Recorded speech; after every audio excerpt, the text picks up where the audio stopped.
I say that again? Anytime a believer aligns with the will of the Father, it becomes easy to enjoy direction. What does not take your attention cannot give you direction. If it must give you direction, it must first of all take your attention. That is the reason why anybody that wants to get direction from God must give attention to God. Many people are too busy. They create time for every other thing. They create time for their business. They create time for their job. They create time for every other thing.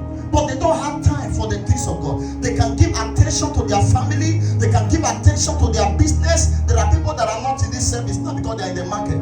They can give attention to every other thing. But when it comes to the things of God, they don't have time for God.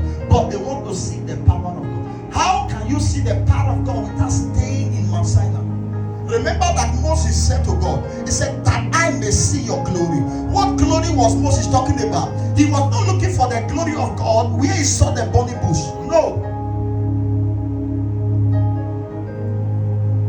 Remember that Moses was keeping the flock of Jethro, the animals of Jethro. When he saw a fire, a bush was burning, but the bush was not consumed.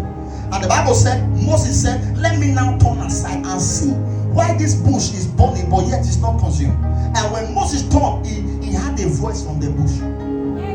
In other words, Moses gave attention to that burning bush, and he got direction from the burning bush.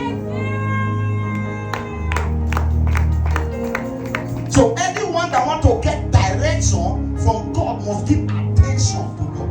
What does it mean to give attention to God? You must stay with Him. You must say, Father, I am available. Use me for your glory. Hear me, when you are saying this thing, doesn't mean you want to become a pastor or you have a calling. This idea of thinking that when we want to pray some certain prayers, some people feel that it's because you have a calling, that you are saying, Father, I want you to use me. God can use you in the business industry. God can use you in somebody's life. God can use you in that company. God can use you in that shop.